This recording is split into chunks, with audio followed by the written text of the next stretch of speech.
Massive announcements on a major new stimulus package coming from Congress. Will we see a second round of direct stimulus checks? How about more PPP and EIDL funds? What about funding for schools? What items are on my wish list for the next stimulus, and what do I think we will actually see? All this and more in today's video.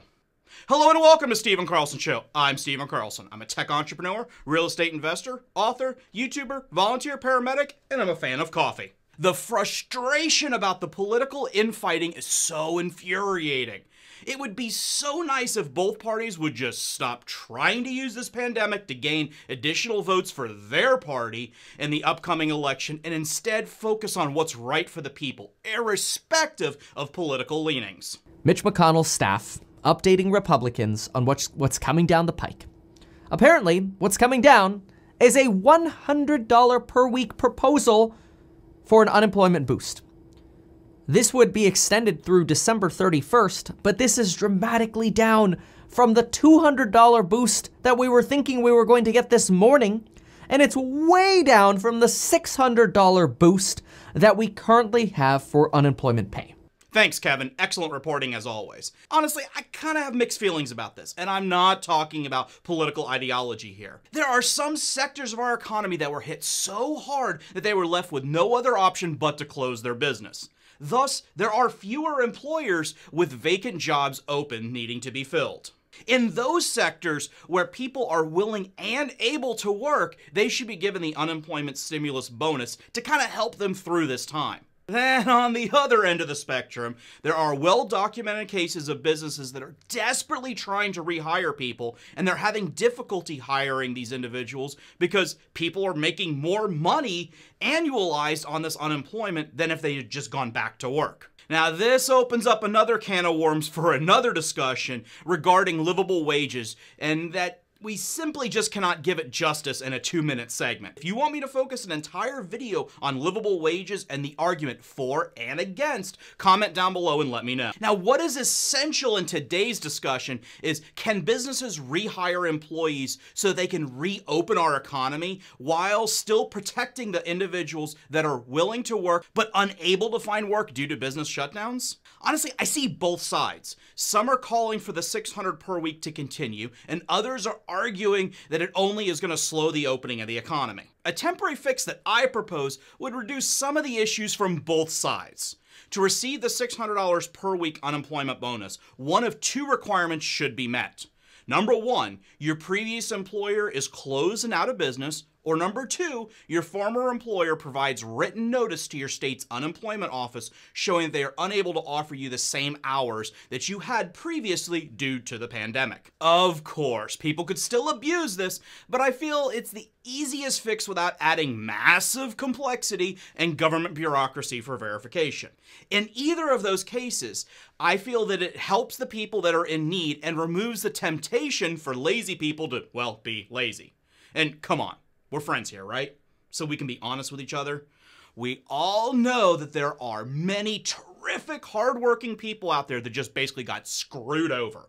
And those people we need to help. And on the other hand, there are plenty of lazy people that are just plain lazy. And I don't feel that we should give them the same level of help that we provide the excellent, hardworking people of this country. Yes, there's a bit of a dichotomy here between both groups. Some are just lazy and refuse to work, and others work their butts off and deserve a helping hand. Charlie Gasparino over at Fox Business has some inside knowledge of the discussions of what we're going to see in the next pandemic stimulus package. Yeah, and we should point out that Steve Mnuchin, the Treasury Secretary, is going to be on the Hill next week negotiating with Congress, with Nancy Pelosi, the House Speaker, Democrat, and also with Mitch McConnell talking to him about what this next, I guess, fourth round of stimulus is going to look like. Here's what we know from inside the White House. And it's, from what I understand, there is a battle royale going on inside the White House about the next stimulus.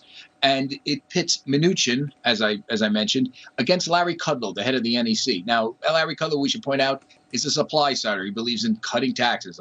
Larry's a friend and a colleague of mine for many years.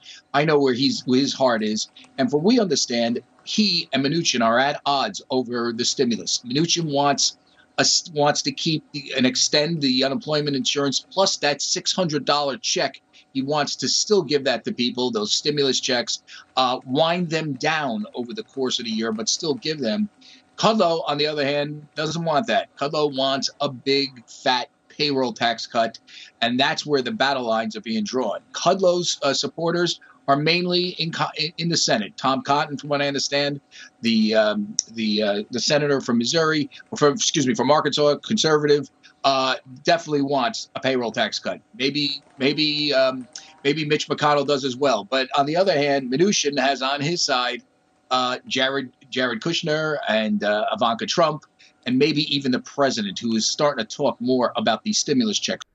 Personally, I am a huge supporter of a payroll tax cut and payroll tax holiday.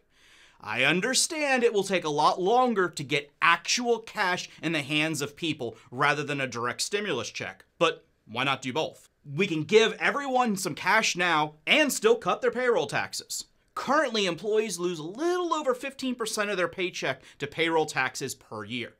Of course, depending on your income level, there are some that get that all back when they file their taxes. But many people do not. This also does not include the employer contribution. If we could retroactively credit back from January 1st of the year, all payroll tax expenses to the employer and employee for the entire calendar year, and then any amounts that have already been paid will be refundable when you file your annual taxes. In my opinion, this would really help struggling businesses and would give employees the equivalent of a 15% raise. Of course, now this opens up a whole other conversation on Social Security and the difficulty of funding this, with more and more Americans living longer and longer lives. Thus, they're pulling retirement funds for longer. But that really is the subject of another video. If you guys would like me to make a video on that, comment down below. Switching back over to the possibility of a second round of direct stimulus checks, Logan has great coverage. With respect to stimulus checks in particular, though, and here's some of the good news that I was promising you. The number 2 Republican in the Senate, John Thune, who we've talked about once or twice here on the channel, said yesterday, if it's a choice between doing checks and a payroll tax cut, I think it's pretty clear the checks actually have a more direct benefit to the economy. But that's not all. Thune also said yesterday, and I quote, if the parameters stayed the same, we could do it really quickly. He's saying that if the parameters for stimulus checks are the exact same as last time, we could send them out fast. And he's the number 2 Republican in the Senate. I have to believe that McConnell is speaking very closely with him regarding the next stimulus bill and stimulus checks in particular. So that $40,000 threshold, or even just some lower threshold than the $75,000 threshold for individuals in the CARES Act, doesn't seem like that's set in stone. Otherwise, Senator Thune wouldn't say the thing he said yesterday. Right? And of course, we know that Democrats probably wouldn't want to lower the income threshold in the next round of stimulus anyway. That would be another battle to fight by Republicans who are on a time crunch. This is frustrating because multiple studies, including one from the US Census Bureau, showed that previous stimulus checks were used by many people to pay their bills, thus improving their economy. And this is so important, by investing in the stock market. This second option allowed people that generally would be unable to take advantage of the growth, wealth-building opportunities in the stock market. They finally were given the chance to build something for the future. Forbes is reporting that over 20 million people put their stimulus checks towards savings accounts and investments, with many of those using online stock brokerage accounts such as Webull. If you haven't already, please check the link in the description and open your account with Webull today and deposit $100. They will give you 2 free stocks, with one of those stocks being valued up to $1,400. Now, please make sure you deposit your $100 because that's the only way that they're going to give you your 2 free stocks. Investing in the S&P ETF over 10 years, you could have easily seen a 200% growth from your initial deposit. All right, with all of that out of the way, what do I think that we're going to see in the next stimulus package? Well, honestly, it's kind of anyone's guess, but I think both sides of the aisle will settle on the following. 1, a second round of direct stimulus checks, probably lesser in amount than what we saw in the first CARES Act. Number 2, a second round of PPP and EIDL funds for businesses with less than 100 employees. 3, liability protection for businesses and schools against frivolous lawsuits. 4, money for schools to reopen safely. And lastly, an extension to the unemployment bonus, probably going to be less than $600, and one that reduces each pay period until the term is over. Now, I really doubt that we're going to see a payroll tax cut or holiday. The Democrats are fiercely against this, and I do not feel this is something that they're going to budge on. What do you guys think that you will see in the next stimulus plan? Or what do you want to see in the next stimulus plan? Comment down below and let me know. I read and reply to every message personally. Check out Logan's channel and make sure you tell him the Stephen Carlson Show sent you. What other channels do you guys watch and love? Who should I feature here next? Comment down below and let me know.